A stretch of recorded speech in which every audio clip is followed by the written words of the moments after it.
Mais en même temps, il cherche à vouloir faire ça, ce que lui-même appelle la diplomatie, qui ne réussira pas. C'est pourquoi moi, j'ai toujours considéré l'option de la guerre. Vous comprenez? Vous savez, il faut tout simplement faire la guerre avec le Rwanda, parce que ce qu'il faut faire... Pour que la paix revienne dans cette partie-là du pays. Il faut que d'abord la MONUSCO quitte le Congo. Donc, selon vous, la première des choses, c'est le départ de la MONUSCO. Oui, il faut que, inconditionnellement, il faut qu'elle parte. Il ne faut pas dire qu'il faut suivre les accords. Mais non. Il faut qu'elle parte d'abord. Et puis après, on va rester trouver des solutions nous-mêmes. Mais que de la République démocratique du Congo? Bahati Lukwebe, c'est un Congolais. Que les gens disent, c'est un Congolais, Bahati Lukwebe. C'est lui qui est en train de vivre. Et d'ailleurs, c'est dans son coin que cela se passe. C'est un Congolais qui n'a fait exprimer ce qu'il pense. Qu'est-ce que vous croyez? Est-ce que vous êtes en train de me poser des questions par rapport à la MONUSCO? Je vous dis carrément qu'il faut que la MONUSCO quitte le Congo. C'est mon opinion à moi. Et instrumentaliser, qu'est-ce que vous entendez par instrumentaliser? Parce que ces peuples-là, c'est eux-mêmes qui vivent ça. Et ils vivent ça, ils vivent comment? Ils sont massacrés, ils sont violés, et ainsi de suite. Et vous voulez dire que c'est Bahati qui a instrumentalisé cette population-là? Eh bien non. Le bilan, c'est ça. Ça veut dire partager le bilan. Ça veut dire que c'est le peuple maintenant qui va en pâtir ou qui en pâtit. C'est comme ça qu'il faut comprendre les choses. C'est comme ça qu'il faut demander à tout le peuple en général de pouvoir se prendre en charge, comme on a fait avec la MONUSCO. Ça veut dire quoi ici? Attendez.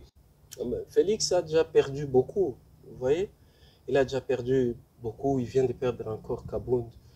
En tout cas, moi, je ne vois pas un Félix qui gagne les élections en 2023. Si c'est là organisé, mais c'était organisé. Mais moi, je ne suis pas dans ça. Voilà. Je ne suis pas dans...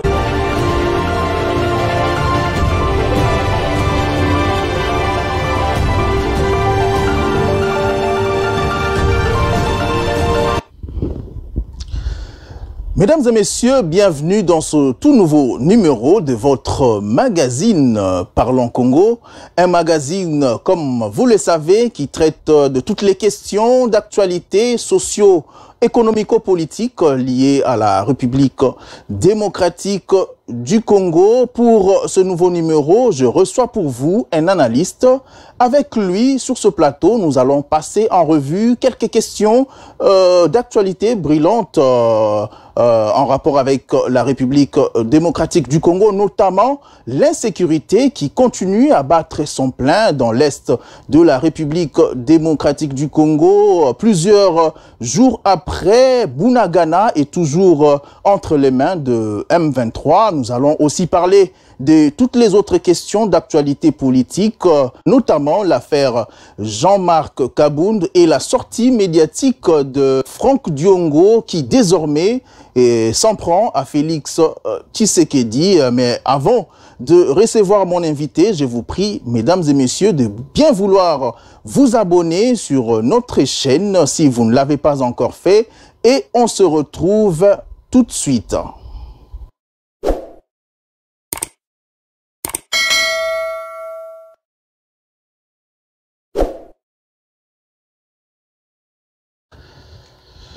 De retour sur ces plateaux, je m'en vais recevoir mon invité qui n'est autre qu'un habitué de ce plateau. Il s'appelle Kempes Kipepo. Avec lui, nous allons passer quelques minutes pour décortiquer ensemble l'actualité politique en République démocratique du Congo. Kempes Kipepo, bienvenue sur ce plateau. Merci beaucoup.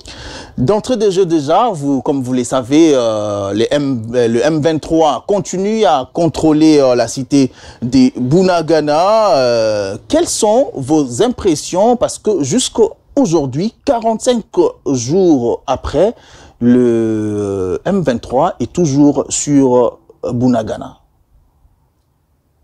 Alors, merci pour la question et puis... je suis très reconnaissant que je sois encore une fois invité ici. Je suis très reconnaissant et très ravi C'est un honneur pour moi. Et donc, pour répondre à la question, les M23 à Bunagana, c'est une situation qui va perdurer. Ça, je l'ai dit l'autre fois quand on a parlé. J'avais dit que c'est une situation qui, si on ne prend pas très au sérieux, ça va nous amener très très loin. Ils sont à Bunagana et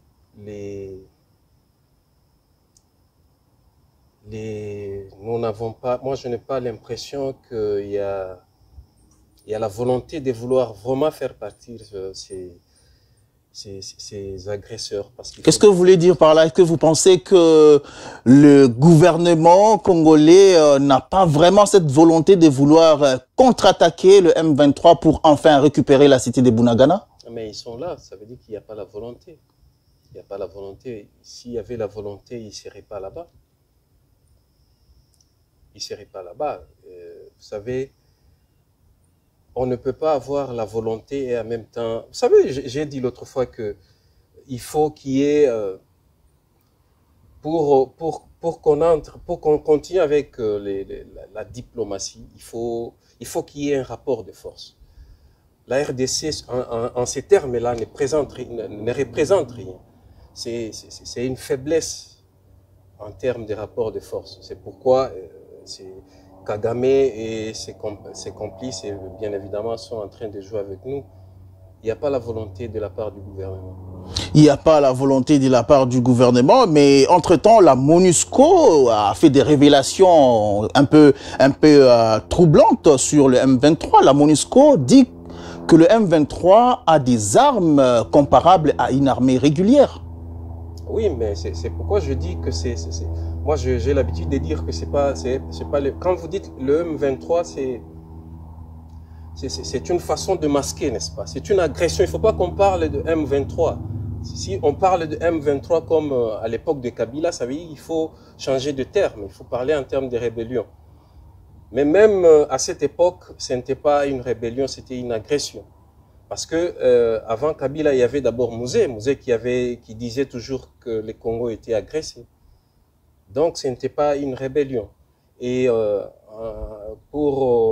ce qui concerne pour aujourd'hui, disons que c'est toujours, moi je suis dans la logique des Mouzé, ça veut dire que ce n'est pas une rébellion, c'est une agression. Il faut qu'on confirme que c'est une agression. C'est pourquoi le Rwanda est en train de fournir Mais si cela est vrai, est-ce que si on peut aller dans ce sens-là, vous dites que c'est une agression, mais pourquoi bien, la communauté internationale n'a jamais validé la thèse selon laquelle que c'est une agression? Est-ce que c'est une faiblesse de la diplomatie menée par le gouvernement congolais, ou encore il y a autre chose qui se cache derrière cette affaire? Il faut commencer par comprendre que c'est un complot.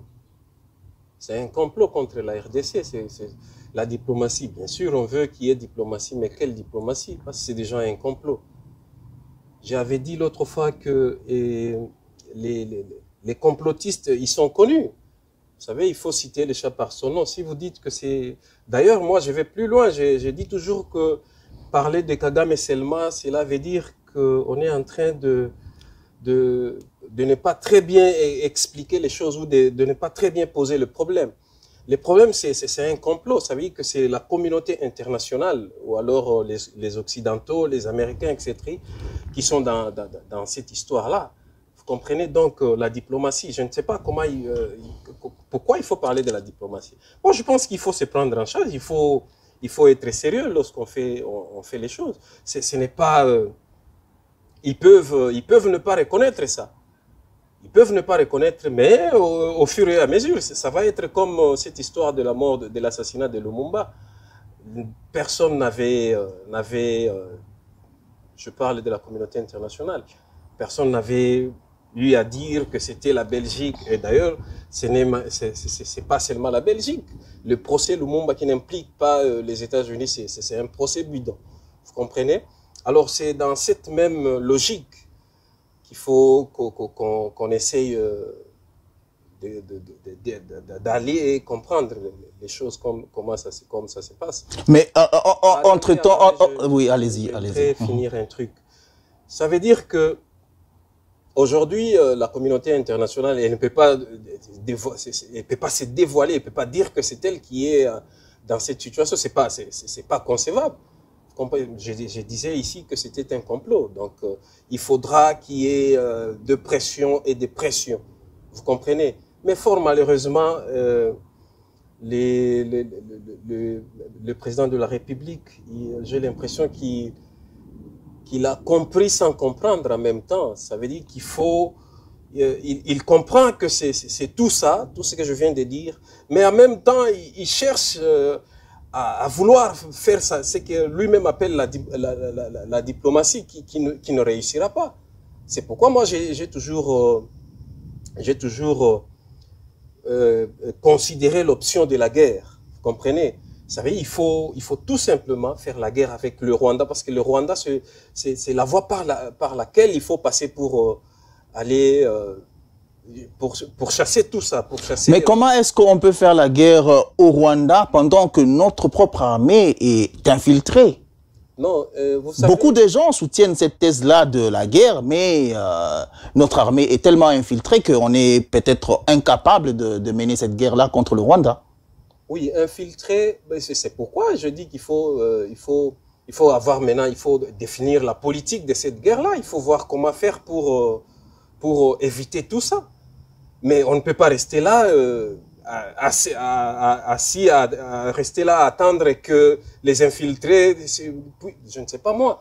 Mais il faut faire peut-être, il faut trouver un moyen, n'est-ce pas? Et d'ailleurs, quand on parle d'infiltration, mais lorsqu'on dit qu'il y a infiltration, n'est-ce pas? Il y a infiltration, mais c'est à quel niveau? C'est vrai qu'il y a infiltration, mais c'est à quel niveau?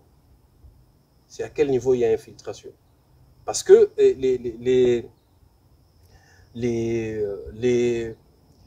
lui-même, le chef de l'État, il dit en Côte d'Ivoire que c'est une armée de corrompus. Je pense qu'il a eu à tenir des langages comme ça. Vous comprenez? Maintenant, lorsqu'on parle, est-ce qu'il faut qu'on parle aujourd'hui d'infiltration ou de corrompus? Il a eu à dire ça en Côte d'Ivoire. Je ne sais pas si vous avez... je ne sais pas si je me trompe peut-être par rapport à ça, mais le chef de l'État a eu à faire une déclaration dans ce sens-là. Ouais, restons toujours dans cette partie du pays.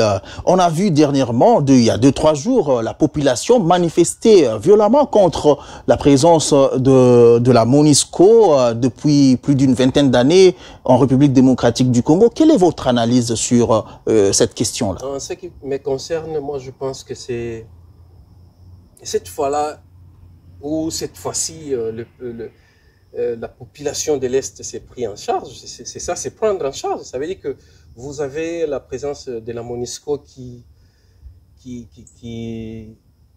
assiste, n'est-ce pas, au massacre. On peut tout dire. Mission ceci, mission cela. Mais il y a mort d'homme à l'Est. Donc si aujourd'hui la population se décide de chasser la MONUSCO, moi je suis pour. Mais pourquoi attribuez-vous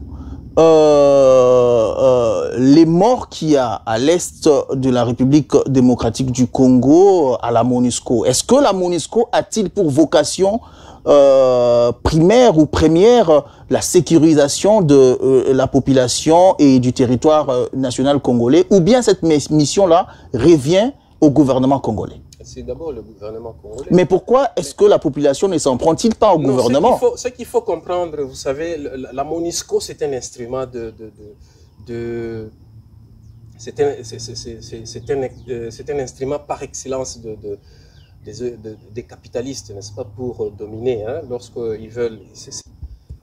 Lumumba, pour la première fois, a fait confiance à cette organisation-là, n'est-ce pas? Il en a payé le prix. Kabila mêmement. Kabila aussi a fait confiance à ça. Les forces onusiennes, ils sont venus, Kabila est parti. Est-ce que vous comprenez un peu ça? Ça veut dire que c'est un instrument, n'est-ce pas, pour... C'est la même chose que le Fonds monétaire international, la Banque mondiale, tout ça. C'est des instruments des capitalistes. Mais est-ce que ce n'est pas là jouer à la politique des boucs émissaires? C'est-à-dire que ce n'est pas nous, c'est les autres. Et pourtant, nous sommes tous d'accord sur le fait que la mission de protéger les territoires nationaux ainsi que la population revient au gouvernement. Dire que la MONUSCO ne fait rien, la MONUSCO ne fait pas ceci, ce n'est pas là une politique des boucs émissaires. Le gouvernement a sa part des responsabilités. Mais la présence des MONUSCO, moi je dis toujours que leur présence signifie la même chose que leur absence. Il y a toujours mort d'homme là-bas. Je ne vois pas pourquoi elle doit rester longtemps au Congo. Ça fait déjà 23 ans que cette mission est au Congo. Vous comprenez? Ça veut dire qu'il y a ici... D'abord, il faut comprendre que ces complots-là, c'est un complot qui ne s'arrêtera, qui ne peut s'arrêter qu'avec la volonté de vouloir arrêter ça par le peuple lui-même, le peuple congolais. Il faut pas compter à ces histoires-là. MONUSCO, tout ça. Non. Ça, écoutez, moi je pense qu'il faut changer la façon de voir les choses. Mais est-ce que vous pensez-vous que Kabila a envie aujourd'hui, cette MONUSCO-là, bien que ce soit lui qui l'avait invité, elle serait là avec ces comportements-là, elle serait encore au Congo? Mais est-ce que vous pensez que si la MONUSCO quittait la République démocratique du Congo, la paix sera rétablie dans cette partie-là? Mais ils sont là, il n'y a pas la paix. Ils sont là, c'est comme dire que non, il faut continuer avec nos partenaires traditionnels. Vous savez, l'Occident et les États-Unis, tout ça. Nous sommes avec eux, nous souffrons. Mais s'ils partent, nous allons continuer à souffrir. D'ailleurs, c'est ça qui va nous donner peut-être... qui va faire en sorte qu'on va commencer à comprendre autrement les choses. Dans d'autres cieux, on ne compte pas sur ces genres d'organisations. Vous comprenez? Alors, que faire définitivement pour que, ce qu'il faut faire, pour que la paix revienne dans cette partie-là du pays? Il faut que d'abord la MONUSCO quitte le Congo. Donc, selon vous, la première des choses, c'est le départ de la MONUSCO. Oui, il faut que, inconditionnellement, il faut qu'elle parte. Il ne faut pas dire qu'il faut suivre les accords. Mais non. Il faut qu'elle parte d'abord. Et puis après, on va rester trouver des solutions nous-mêmes. Mais que dites-vous à d'autres analystes qui pensent que cette situation-là a été un peu instrumentalisée par le gouvernement congolais à travers la présence de M. Bahati Lukwebo dans l'est de la République démocratique du Congo? Bahati Lukwebo, c'est un Congolais. Que les gens disent, c'est un Congolais, Bahati Lukwebo. C'est lui qui est en train de vivre. Et d'ailleurs, c'est dans son coin que cela se passe. C'est un Congolais qui n'a fait exprimer ce qu'il pense. Qu'est-ce que vous croyez? Est-ce que vous êtes en train de me poser des questions par rapport à la MONUSCO? Je vous dis carrément qu'il faut que la MONUSCO quitte le Congo. C'est mon opinion à moi. Et instrumentaliser, qu'est-ce que vous entendez par instrumentaliser? Parce que ces peuples-là, c'est eux-mêmes qui vivent ça. Et ils vivent ça, ils vivent comment? Ils sont massacrés, ils sont violés, et ainsi de suite. Et vous voulez dire que c'est Bahati qui a instrumentalisé cette population-là? Eh bien non. Le Congo qui a besoin de la MONUSCO aujourd'hui. Il faut envoyer cette force-là en Ukraine. Qu'on essaie un peu d'envoyer cette force-là en Ukraine. On en a marre chez nous. On en a marre, moi personnellement. Si ça ne dépendait que de moi. Mais elle serait déjà partie. Ils sont là en train de piller. Il y a beaucoup de trucs qui se passent avec cette MONUSCO-là. À un certain moment, d'ailleurs, on a eu à arrêter un véhicule dans lequel se trouvaient, n'est-ce pas, les minerais. Vous avez une idée par rapport à ça? Vous comprenez? Donc, moi, personnellement, je suis pour le départ de la MONUSCO. Voilà, c'est votre point de vue et cela n'engage que vous. Voilà, nous allons parler politique tel que je le disais tantôt. Vous avez suivi avec moi la sortie médiatique de Jean-Marc Kabound qui désormais se positionne comme opposant au régime de Félix Tshisekedi. Vous l'avez suivi. Quelle est votre analyse sur cette sortie médiatique de Jean-Marc Kabound? Excusez-moi. Voulez-vous reprendre un peu la question? Quel est votre point de vue sur la sortie médiatique de Jean-Marc Kabound? Alors, moi, je dis que c'est un événement en même temps et non événement. C'est un événement parce que il s'agit là d'un fils maison de l'IDPS celui-là même qui a été à la base de ce qui s'est passé à Genève. Hein. C'est Genève, je pense. Genève, hier. Oui. C'est lui qui a été à la base du refus, n'est-ce pas, de Félix par rapport à ce qui s'est passé. Et donc, c'est un événement parce que c'est celui-là qui a été le président même intérimaire de l'IDPS. Vous comprenez? Et c'est un événement par rapport à ça qui est, n'est-ce pas, exclu et puis il forme son parti politique. Mais c'est un non-événement en même temps parce que chez nous, ça se passe toujours comme ça. Hein. Vous savez, nos politiques, ils attendent toujours, ils attendent d'être exclus pour passer et dénoncer. C'est ce qui ne me plaît pas moi. C'est un peu comme des musiciens congolais. Vous savez, chez les musiciens, ça se passe toujours comme ça. Il y a quelqu'un qui est là, il subit plutôt, j'allais dire, il subit, mais il ne dit rien, il ne dénonce pas. Il faut attendre que le courant s'arrête et puis il va sortir pour dénoncer. Vous comprenez? Et ce qu'il a dénoncé, moi je m'attendais pas à ce qu'il dise, ce qu'il a dit, parce que ce qu'il dit, c'est ce qui est dit, vous comprenez, par tout ce qui s'oppose aujourd'hui au pouvoir actuel. Ce sont les mots qui sont repris par tout le monde, au moins, qui est dans l'opposition. Et Kabound n'a rien apporté, vous comprenez. D'ailleurs, je voudrais dire un truc ici. Vous savez, l'autre fois, j'avais dit ici, il faut faire la politique pour prendre le pouvoir. Alors, moi, je me dis que ce combat-là, il a toujours été faux. Vous comprenez? Regardez ceux qui ont été à l'opposition dans les jours de l'autre fois. N'est-ce pas? Ils faisaient ce que ceux qui sont dans l'opposition aujourd'hui font. Et ceux qui gouvernent aujourd'hui, ils gouvernent comme ceux qui ont gouverné hier. Vous savez, il n'y a rien du nouveau. Kabound n'a rien apporté. Je voudrais insister dessus. Est-ce que Vous voulez dire que Kabound n'a rien apporté de nouveau par rapport à ce qu'il a dit? Ce qu'il faut peut-être considérer ici, c'est la perte en termes d'opinion de l'IDPS. Ça, c'est vrai.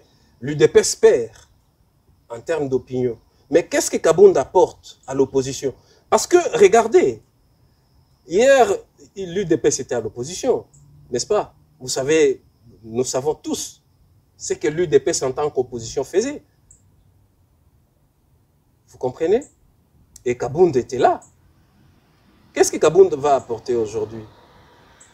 Moi, j'ai toujours dit que cette façon de voir les choses en politique, ce n'est pas une bonne façon de voir les choses. C'est pas du tout bon. Mais que dites-vous lorsque Kabound dit que le régime de Félix Tshisekedi, c'est un régime des jouisseurs, et que c'est un régime des détourneurs, et qu'il y a des sommes d'argent qui quittent la République démocratique du Congo vers les paradis fiscaux via le jet privé?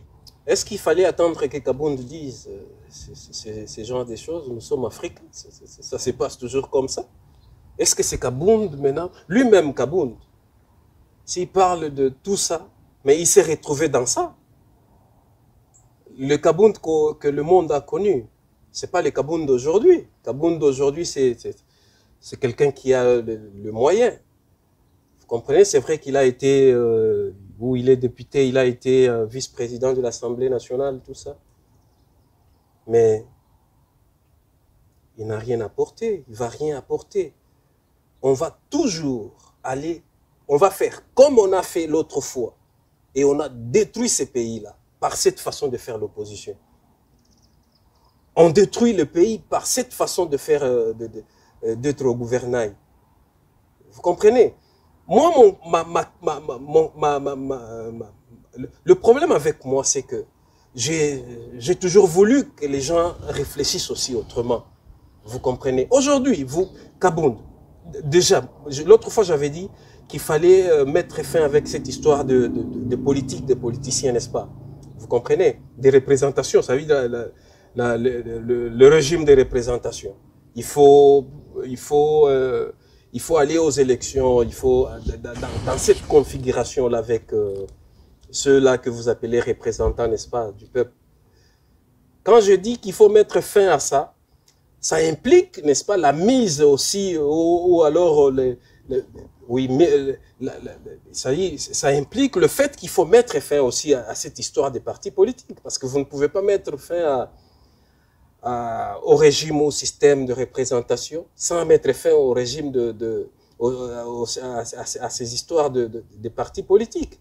Parce que il suffit de monter ou de créer un parti politique et commencer n'est-ce pas, à étendre sa domination sur les autres. C'est ça qui tue. Or, le pouvoir ici, la question ici, c'est le partage du pouvoir qui est en même temps le partage des richesses. C'est ça le problème.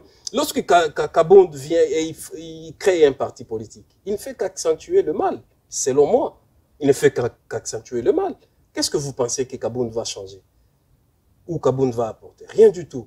Qu'est-ce que vous entendez par accentuer les mal? Kabound crée son parti politique. Vous dites qu'il vient accentuer les mal. Oui. Qu'est-ce que cela veut dire? Le mal ici, je dis toujours que il faut changer la forme de la démocratie. Vous comprenez?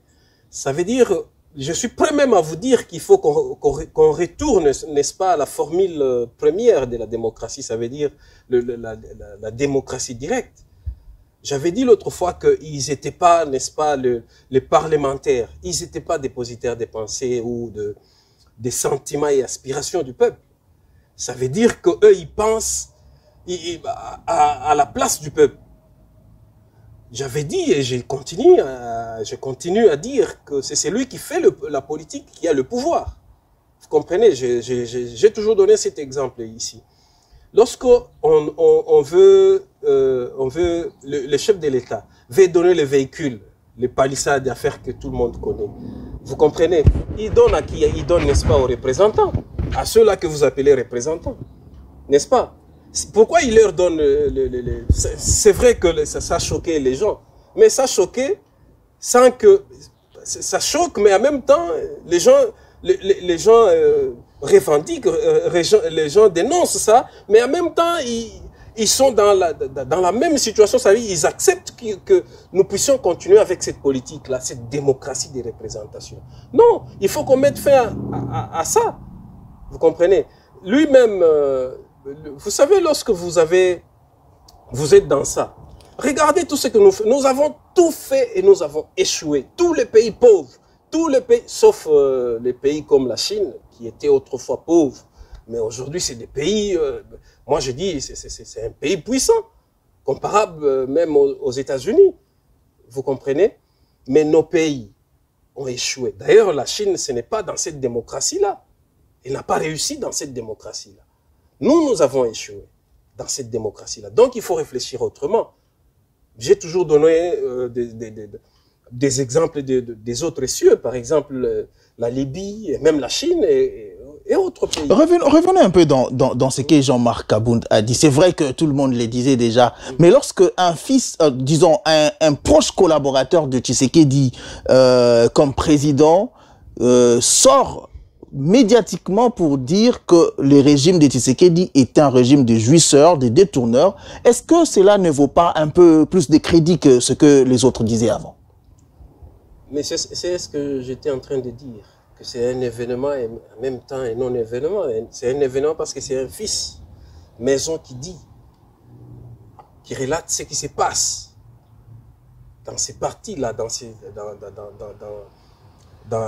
là où il a été, dans sa propre maison. Vous comprenez? Donc, aujourd'hui, beaucoup peuvent dire que, peuvent peut-être croire en ce que Kabound a dit, mais c'est connu. C'est connu. C'est connu, c'est-à-dire que vous voulez dire que vous accréditez cette thèse-là selon laquelle les régimes de Félix, aujourd'hui, c'est un régime de jouisseurs. Il a suffi de voir Kabound lui-même avant de quitter l'UDPS. Lui-même. Est-ce que vous comprenez un peu? Vous accréditez cette thèse-là, c'est ça la question. J'ai dit ceci. Tant qu'on restera dans ce système-là, alors ça continuera. L'autre fois, on avait eu des discussions avec toi, peut-être à un certain moment. Je t'ai répété ce que je suis en train de répéter, c'était à l'époque de Kabila. Je disais que si nous continuons avec cette façon de voir les choses, même si Kabila partait, c'est une histoire qui va se répéter. Vous comprenez? Quand on dit que c'est un régime des jouisseurs, mais est-ce qu'il faut attendre que Kabound vienne dire ça? Non. Moi, un jour, j'étais à Kinshasa, j'ai vu Kabound. J'ai vu, pour la première fois que je suis allé à Kinshasa, quand j'ai vu Kabound, par rapport à Kabound que j'ai vu, Kabound de l'UDPS, de 10e rue, il y avait une nette différence, vous comprenez? Il y avait une nette différence. Et c'est pas... Bon, on peut dire que parce qu'il était peut-être député, tout ça, mais les avoirs. C'est ça, cette démocratie, vous comprenez? La valeur. Vous savez pourquoi les gens sont dans des trucs comme ça? Parce que la valeur de l'homme aujourd'hui se trouve dans les avoirs.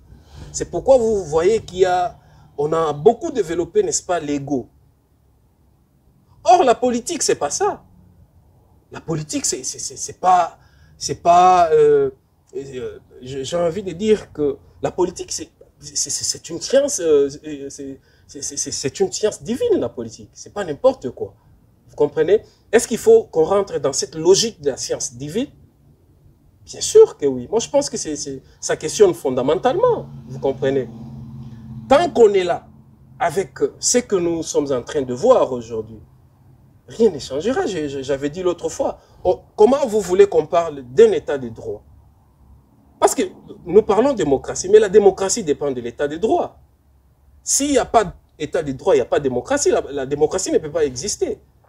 Justement, comme vous parlez de l'état des droits, que pensez-vous aujourd'hui finalement de cet état des droits lorsque Jean-Marc Kabound fait sa sortie médiatique? Quelques jours après, il est interpellé par la justice congolaise. Est-ce que vous pensez que l'état des droits aujourd'hui fonctionne réellement en République démocratique du Congo? Non, on ne peut pas parler en République démocratique. Il y a quelque chose qui... Alors, qu'est-ce qu'il faut que je dise? Non, l'état des droits ne peut pas exister dans ces conditions-là. Vous comprenez? Ça veut dire que vous avez... l'autre fois, j'avais dit, on a un chef de l'État, n'est-ce pas, qui n'est pas dans l'État, qui est défini autrement, au-dessus de l'État. Vous comprenez? C'est ça, d'ailleurs, qui pose problème. C'est ça qui pose problème parce que il n'y a pas, lorsque le président de la République, en tant que chef de l'État, tel que défini, parce que cette expression, je l'ai dit toujours, est définie selon chaque pays définit ça de sa façon. Mais chez nous, on définit le chef de l'État comme quelqu'un qui est au-dessus de l'État. Vous comprenez? Pas dans l'État. Oh, s'il est au-dessus de l'État, automatiquement, il doit être au-dessus même de la loi. Vous pouvez, l'autre fois, j'avais dit, il y a la Constitution et on est en train de violer la Constitution. Mais c'est une réalité que lui a héritée. Kabound, lorsque Kabound dit tout ça, aujourd'hui, je reviens d'abord à ça, lorsqu'il dit tout ça, mais dans les jours de l'autre fois, il a été dans ce même système-là, où le chef de l'État était au-dessus de l'État. Ça, il n'a pas dénoncé ça. C'est dans le fait, mais dans le texte, la Constitution de la République démocratique du Congo ne dit pas que le président est au-dessus de l'État. Je ne sais pas, je n'ai pas l'idée de l'article, j'ai oublié, il faut lire ça. Vous allez voir que il est tout, lui-même, le chef de l'État. Mais et pourtant, la Constitution parle de la séparation du pouvoir. Nous avons le pouvoir législatif, le pouvoir judiciaire et le pouvoir exécutif. C'est ce que la Constitution de la République démocratique dit. C'est ça d'ailleurs l'état de droit. L'état de droit, c'est la séparation de pouvoir. Mais justement, c'est ce que dit la Constitution congolaise. Il faudrait que... Donc, lorsque vous dites que le président est au-dessus de la loi, c'est pas ce que la Constitution dit. Je dis ceci. Là, on va peut-être organiser une émission hein, où on va essayer de décortiquer cet article-là. Vous comprenez, est-ce que je peux me rappeler encore? Malheureusement, on n'a pas le temps, sinon on allait chercher tout ça. Mais on peut organiser une autre émission où on parle seulement sur ça. Vous comprenez, l'état de droit, la raison de l'état de droit, c'est parce qu'il faudrait qu'il y ait séparation de pouvoir. Ça veut dire qu'il faut que le droit respecte le droit. Ou alors ceux qui ont le pouvoir, n'est-ce pas? Ou alors ceux qui ont le pouvoir respectent le droit. Mais nous sommes dans une configuration où je te donne un exemple. Tu dis que la Constitution dit qu'il faut... Mais est-ce que tu sais que le pouvoir judiciaire, ou le pouvoir judiciaire, elle dépend, il y en a qui disent qu'elle dépend 50% du pouvoir exécutif. Regardez lorsqu'il a fallu commencer les dossiers Caméré. Vous savez qui a instruit le magistrat ou le juge, si vous voulez. Vous savez qui a instruit? Allez-y, je vous écoute. C'est le ministre, à cette époque. Le ministre de Justice. Instruit. Ça veut dire donner de l'ordre. Qui nomme les hauts magistrats? C'est le chef de l'État. Bien qu'on dise, c'est vrai, ici c'est question, moi j'aime parler des politiques ou des politiciens. Vous comprenez, j'aime pas trop individualiser les choses. Mais est-ce que le fait que le président de la République nomme le magistrat, est-ce que cela fait de lui, par exemple, un super-homme au-dessus de la loi, tel que vous le dites? Bien sûr, parce qu'il est la personne nommée devient rédévable. Est-ce que le président de la Cour constitutionnelle, il peut interpeller Félix Tshisekedi? Pensez-vous, vous... Pourquoi pas? Il est habilité à les faire. Hein. La loi lui autorise de faire ça. Il est cité dans beaucoup de trucs. Vous avez parlé de Kabound. Il a cité le nom de Félix. Pourquoi il n'est pas interpellé? Parce qu'il est cité, quand même. C'est vrai qu'on n'est pas triplement assis dans les domaines du droit. Mais on connaît aussi, on connaît quand même quelque chose. Donc, selon, à vous entendre parler, la justice congolaise devait normalement interpeller Félix Tshisekedi parce qu'il est cité dans un dossier de détournement par Jean-Marc Kabound. Même dans l'affaire Caméré, il a été cité. Pourquoi il n'a pas été interpellé? C'est ça, justement. C'est même pas, c'est pas seulement les chefs de l'État, mais tout, même le Premier ministre. Vous pensez, vous, dans cette configuration où le Premier ministre, il est, disons ça comme ça, il est de l'union sacrée, vous savez. Il est de l'union sacrée, vous savez, de la même famille politique. De la même famille, pas politique, mais de la même, qu'est-ce qu'il faut dire, de même plateforme, je ne sais pas. Même plateforme, même si c'est pas, il n'y a pas quelque chose de juridique pour définir l'union sacrée actuellement, vous savez, mais il vient de là, il vient de l'union sacrée. Et pensez-vous que si il est en bon terme avec le chef de l'État, le président de la Cour constitutionnelle peut l'interpeller? Mais non. C'est ça le problème, vous comprenez? Ce sont ces réalités-là qu'il faut... C'est sur ça qu'il faut... Quand je dis que Kabound n'apportera rien, vous comprenez? Tout le monde, l'autre fois j'avais dit, tout le monde est concentré sur les élections, n'est-ce pas? Or, le vrai problème, c'est ça. Un président, c'est pas seulement au Congo. Moi, je parle de tous les pays africains et tous les pays pauvres. Vous savez, même ici aux États-Unis, ça n'a pas aussi réussi. Pourquoi il y a ces semblants de réussite? Tout simplement parce qu'ils ont amassé beaucoup de moyens. Et ils ont la possibilité, n'est-ce pas, de donner à tout le monde au moins le travail. Vous comprenez? Attendez, parce que les États-Unis aussi, un jour, ils tomberont. Et c'est quand ils tomberont que vous comprendrez que même aux États-Unis, ça n'a pas réussi. Vous comprenez? Il y a ces semblants-là de réussite avec le moyen. C'est les moyens qui fait que on peut penser que ça réussit aux États-Unis. C'est des trucs qui sont dépassés, vous comprenez? Il faut réfléchir autrement. Lorsque moi je parle, n'est-ce pas, de l'abolition de régime parlementaire, qu'est-ce que je veux dire par là? Je veux dire que on arrête avec ces élections-là, où le peuple va être représenté par ces gens-là. Parce que ça veut dire qu'on est en train de dire au peuple que toi, tu ne peux pas faire la politique. Nous allons faire pour toi. Et je suis obligé donc de rentrer dans la logique où c'est lui qui fait la politique, c'est celui qui a le pouvoir. Et voilà, nous allons parler des élections tout à l'heure là, mais pour finir avec ces dossiers, il y a aussi Franck Diongo qui a été avec un moment avec Félix Tshisekedi, qui lui aussi est maintenant en couteau tiré avec Félix. Lui, il dit que Félix est pire que Kabila. Est-ce que vous validez cette thèse-là? Celui qui viendra après Félix sera plus pire que Félix. Parce que rien ne change. Est-ce que vous comprenez là où moi je suis? Rien ne change.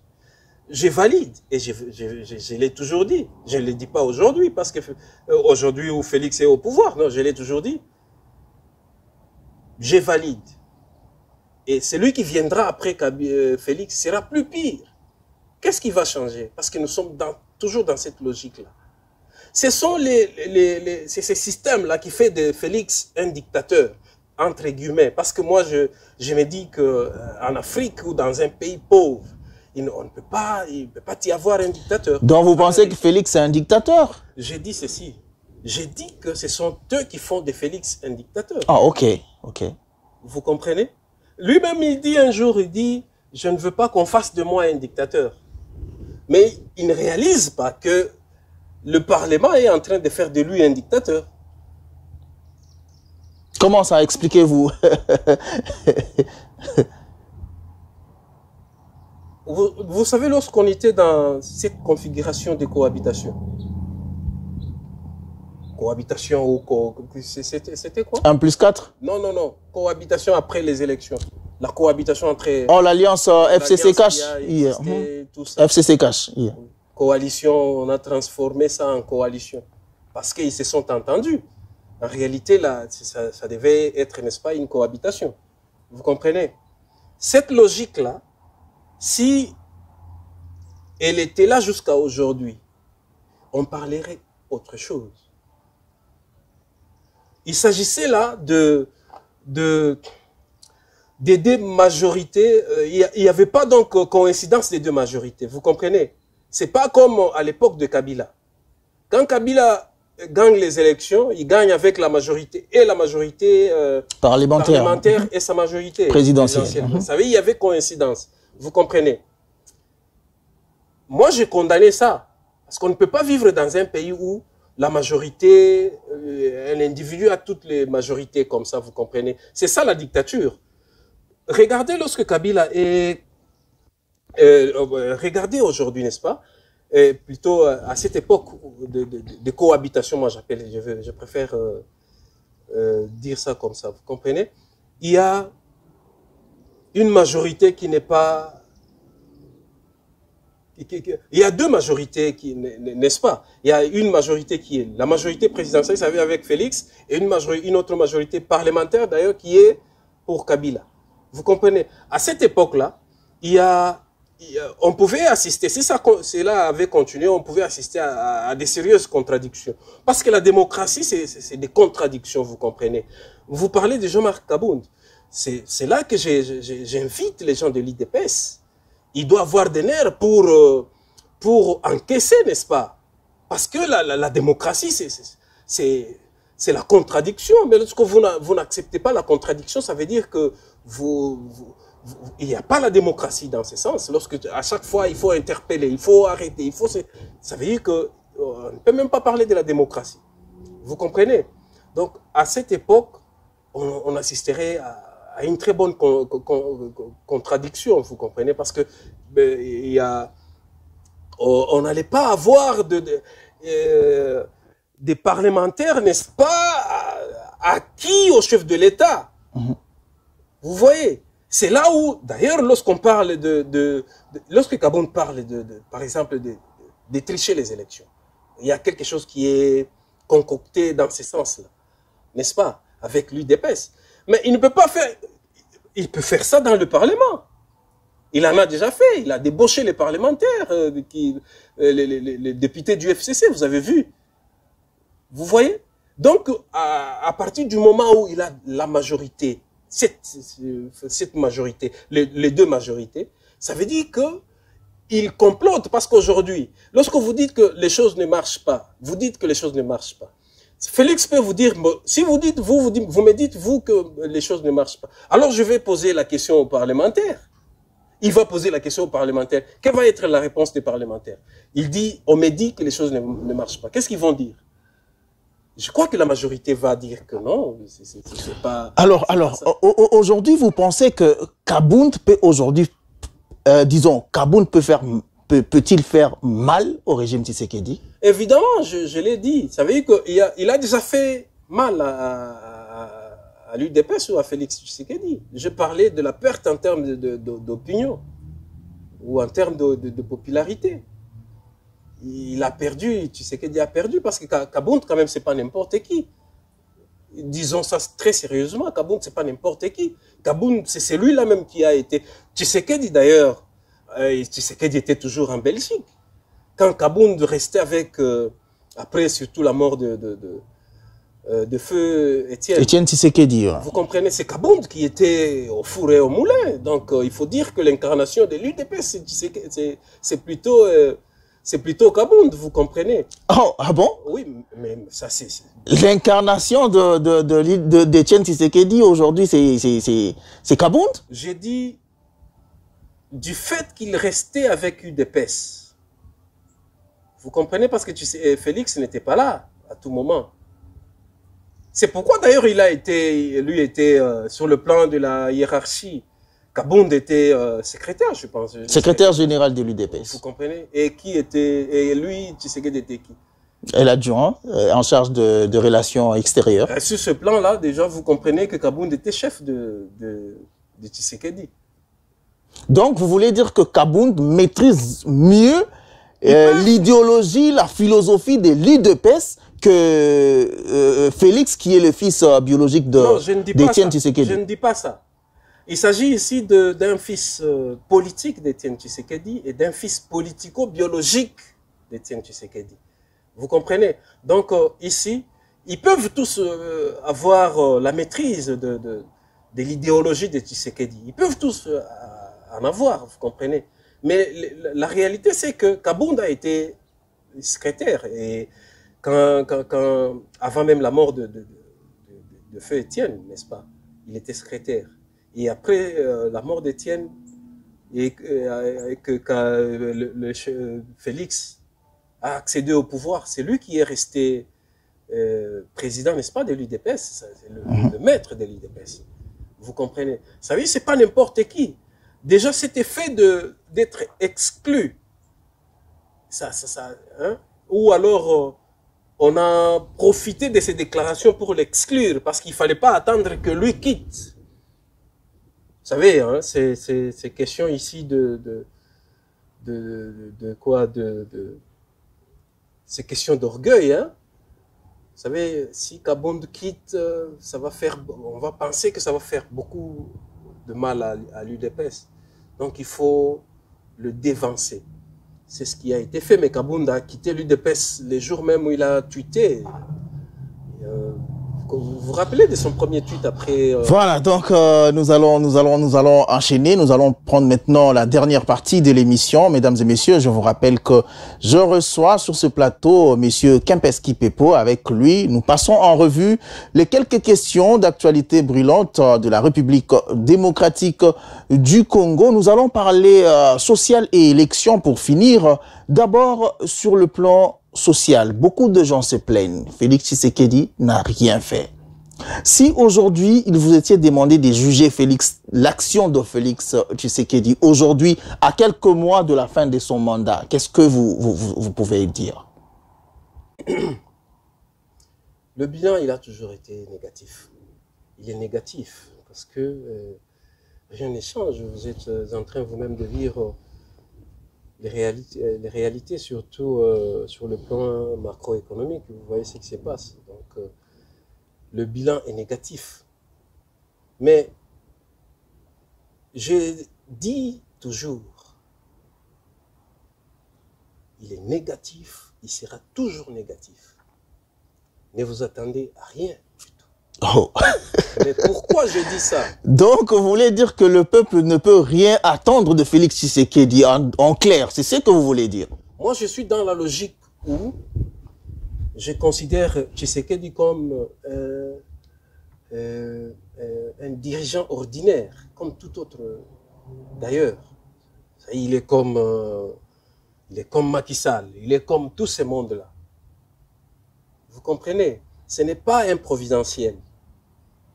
Mais les autres, quand même, ils arrivent à faire quelque chose dans leur pays respectif. Qu'est-ce que vous entendez par quelque chose? Oh, on a l'exemple de Macky Sall qui est en train de construire, qui est en train qui a construit des autoroutes, des stades. Oui. Mais pendant que Félix, lui, il semblerait qu'il n'a rien fait. C'est vrai que peut-être dans ce sens-là, Macky Sall a fait peut-être plus que Félix. Mais pour moi, c'est pas ça qui compte. Vous comprenez?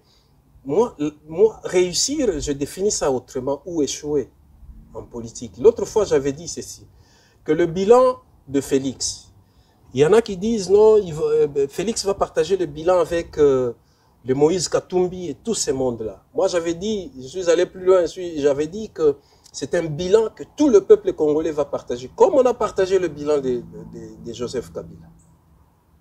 Vous comprenez? Comme on a partagé le bilan de tout le monde qui est passé. Un politicien qui a déjà été aux affaires, il n'échoue jamais. Prenons l'exemple de Kabound.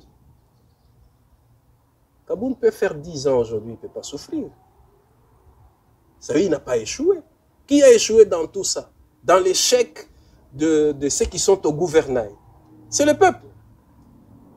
C'est le peuple qui a échoué, c'est le peuple. Vous voyez comment la pauvreté est en train de prendre, ou a pris le contrôle, n'est-ce pas, du pays. C'est ça échoué, c'est ça le bilan. Est-ce que quand on dit on va partager le bilan entre Moïse et tous plutôt Tshisekedi et tous les autres, ça veut dire que après les élections, avant les élections, on va demander aux uns aux autres qui ont été avec lui de pouvoir retourner quelque chose. Le bilan, c'est ça veut dire partager le bilan. Ça veut dire que c'est le peuple maintenant qui va en pâtir ou qui en pâtit. C'est comme ça qu'il faut comprendre les choses. C'est comme ça qu'il faut demander à tout le peuple en général de pouvoir se prendre en charge, comme on a fait avec la MONUSCO. Ça veut dire quoi ici? Attendez, je voudrais éclairer un peu l'opinion. Vous savez, quand j'ai dit il faut qu'on se prenne en charge, l'autre fois j'avais dit, il ne faut pas faire la révolution comme toutes les révolutions, qui d'ailleurs ont échoué, par exemple dans notre pays. Il y a eu une révolution et puis après le départ de Mouzé, il est parti avec sa révolution. Vous comprenez? Mais ici, qu'est-ce que je veux dire? Si vous chassez le président de la République ou le pouvoir, si vous chassez le pouvoir, ça veut dire que vous allez rester dans ce que je vais appeler l'éternel recommencement, vous comprenez? Aujourd'hui, nous sommes en face, n'est-ce pas, d'un dirigeant qui est sous pression. Par sous pression, je veux dire quoi, n'est-ce pas? Il a sérieusement assez de problèmes comme ça à résoudre, qu'il n'arrive pas, malheureusement. Vous comprenez? Il a des pressions par-ci, par-là. Et il faut profiter de ce président-là faible, parce qu'il est faible. La faiblesse, c'est le fait qu'il n'arrive pas, n'est-ce pas, à donner le bonheur. Et le bonheur ici, ce n'est pas construire un stade. Parce que c'est ça la fin de la politique. Le bonheur ici, vous savez, le bonheur, il ne peut pas être quoi? Matériel, il est spirituel, le bonheur. Je vais dire ici que lorsqu'on parle de la justice, nous avons parlé ici de l'état des droits, justice. La justice n'est pas quelque chose de matériel, la justice est spirituelle. Vous comprenez? Et c'est pas pour rien, on a dit que la justice élève la nation. Tout le monde a besoin de voir cette justice-là. Et cette justice, c'est pas un individu qui peut faire, qui peut donner cette justice-là. Non. Tout celui qui a un pouvoir, il est dans l'obligation d'en abuser. C'est comme ça. D'ailleurs, lorsque vous allez même, vous suivez les penseurs, les grands penseurs sur ce plan-là, les penseurs politiques, ils vous disent ça. Vous avez le pouvoir aujourd'hui, vous savez, vous allez en abuser. C'est là où est née cette histoire de quoi? Du pouvoir, j'allais dire, le pouvoir, n'est-ce pas, respecte le pouvoir. Le pouvoir respecte le pouvoir. Vous comprenez? Voilà, donc... Il faut qu'on comprenne les choses comme ça. Alors, est-ce qu'il a réussi ou bien il a échoué? Il va échouer. Et si lui échoue, voilà. c'est le peuple qui donc, selon notre analyste sur le plateau, Félix Tshisekedi va échouer, et voilà, c'est son point de vue, et cela n'engage que lui. Nous allons prendre, nous courons derrière le temps. Oui, mais vous allez ajouter après, juste après ma question. Nous sommes à quelques mois de la fin des mandats de tous ceux qui ont été élus, y compris Félix Tshisekedi. Oui. Est-ce que vous croyez encore aujourd'hui, avec toutes les réalités qu'il y a dans ce pays-là, à l'organisation des élections crédibles, transparentes et apaisées? Déjà, moi, je ne pense pas que les élections seront organisées dans ces conditions-là. Je ne pense pas. Vous comprenez? Et même si elles sont organisées, elles seront organisées de quelle manière? C'est pourquoi je reviens encore dans ma philosophie ici. Vous savez, là, tout le monde est focus sur les élections. Moi, j'avais dit, avant que je disais même à l'époque de Kabila que les élections, ce n'était pas une solution. Vous voulez une alternance? Non, mais l'alternative est préférable que l'alternance, vous comprenez. Regardez, observez les... Beaucoup de gens le disent d'ailleurs avec l'arrivée de Félix au pouvoir. On a eu alternance, mais pas d'alternative. Il n'y en aura pas. Il n'y en aura pas parce que déjà, vous savez, c'est pourquoi je vous dis, comment on fait l'opposition? Les combats là de l'opposition, c'est quoi? Est-ce que c'est pour prendre le pouvoir ou c'est pour permettre au peuple de reprendre le pouvoir? Il y a deux choses. Si c'est pour prendre le pouvoir, alors on ne réussira pas. Même Etienne Tshisekedi, moi j'ai suivi une interview lorsqu'il est nommé Premier ministre. On lui pose la question par rapport à ce qu'il va faire. Peut-être que je ne peux pas reprendre le même mot qu'il a utilisé. Vous savez ce qu'il a dit? Il a dit qu'il n'avait pas le bâton magique pour que d'un coup, les choses puissent changer. Vous comprenez? Ça veut dire quoi ici?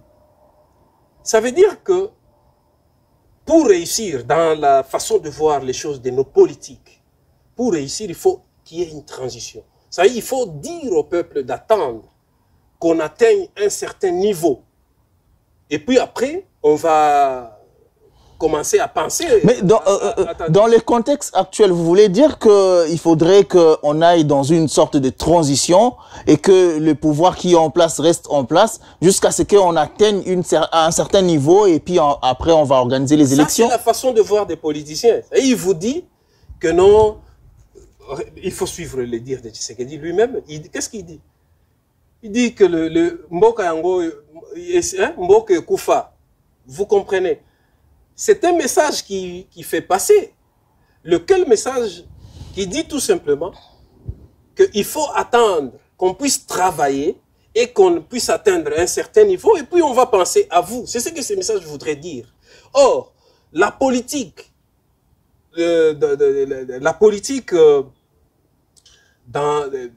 ou ma philosophie, ou la philosophie de tous de gens qui veulent vraiment qu'il y ait changement. Ce n'est pas ça. Ça y est, on ne peut pas permettre une transition parce que si vous permettez une transition, ça va être élastique. Vous comprenez? Ça va être élastique. Regardez au Mali. On dit 3 ans, on discute sur la transition. Vous comprenez? Pourquoi ils discutent? Parce que ceux qui ont le pouvoir aujourd'hui, qu'est-ce qu'ils vous disent? Ils vous disent que non, le pays a été déjà détruit. Nous ne pouvons pas donner le meilleur de nous-mêmes. Il faut attendre. Vous comprenez? Et c'est la même chose qu'ici. On dit non, nous avons hérité d'un pays qui était déjà détruit. Nous ne pouvons pas faire mieux. Il faut attendre qu'on puisse travailler. C'est ce que ça veut dire. Or, la transition, c'est quelque chose qui ne doit pas exister dans une bonne politique. Vous comprenez? Il suffit qu'il y ait la volonté. Lorsqu'il y a la volonté dans le peuple, 1 mois suffit pour changer tout. Vous parlez des élections, mais lorsque le peuple, on annonce la bonne parole politique à ces peuples-là et qui prennent en charge, comme c'est le cas avec la MONUSCO aujourd'hui, vous prenez en charge, vous abolissez ce qu'il faut abolir, vous changez ce qu'il faut changer, tout ça. Et à ce moment-là, vous allez commencer à parler d'autres choses. Voilà. Tout le monde sera obligé. Dans cette politique, il faut que tout le monde soit obligé de faire la politique. C'est tout le monde qui fait la politique. Si le peuple se prenait en charge, 1 mois suffit pour changer les choses. Oui. C'est la parole que vous avez prononcée tout à l'heure. Mais nous courons derrière le temps. Par rapport à votre question. Allez-y. Vous parlez des élections. Allez-y. Moi, je ne suis jamais... je n'ai jamais voulu qu'on organise les élections dans ces conditions-là. Ce n'est pas que... Quand je dis des choses comme ça, les gens pensent que je suis en train de vouloir que ceux qui sont au gouvernail puissent y rester encore plus longtemps. Non. On abolit le régime parlementaire, n'est-ce pas? Ça veut dire que s'il faut aller aux élections, on va aux élections pour les présidentielles et les gouverneurs et autres, pas les députés et les assemblées provinciales et nationales. Non, ça, c'est ça qui fait de tous les présidents qui sont aujourd'hui considérés comme dictateurs, des dictateurs. Voilà. Dans le pays pauvre. Voilà. Vous comprenez? Dernière question avant de nous séparer. Quelle chance donnez-vous aujourd'hui à Félix Tshisekedi au cas où il y aurait organisation des élections en 2023? Félix a déjà perdu beaucoup. Vous voyez, il a déjà perdu beaucoup, il vient de perdre encore Kabound. En tout cas, moi, je ne vois pas un Félix qui gagne les élections en 2023. Si c'est là organisé, mais c'était organisé. Mais moi, je ne suis pas dans ça. Voilà. Je ne suis pas dans ces élections-là. Merci beaucoup, monsieur Félix, monsieur Kempes Kipepo, d'être passé nous voir. Merci d'avoir disposé d'un peu de votre temps pour analyser toutes les questions d'actualité de la République démocratique du Congo. Mais avant de nous séparer, un dernier mot quand même à ceux qui nous ont suivis. Alors, un dernier mot, je voudrais ajouter un truc. Quand je parlais que s'il fallait, les gens disent qu'il faut, et quand je parle de transition, vous comprenez, ça y est, on dit au peuple d'attendre. C'est au peuple à qui on dit d'attendre, n'est-ce pas? Mais eux, ils n'attendent pas. C'est ça qui doit être la lutte pour le peuple. Ça y est, on dit au peuple, non, écoutez, il faut travailler, nous allons d'abord travailler, nous allons vous donner du travail si, vous comprenez, si on atteignait.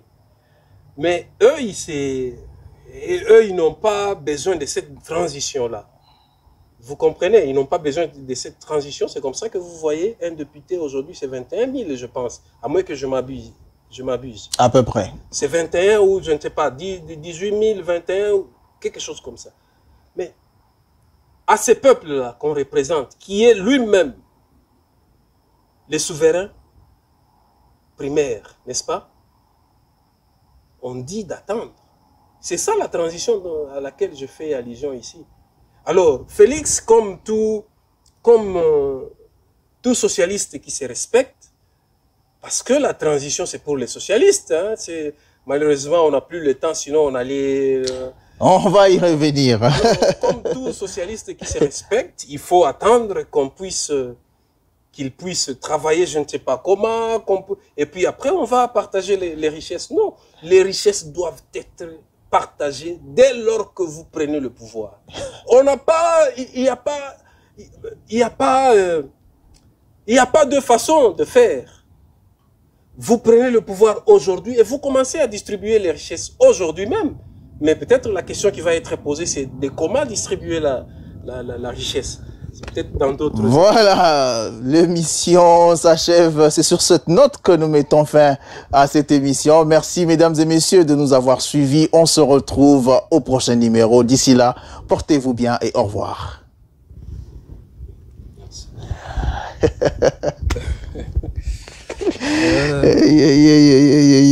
J'espère que tu katanagite, hein?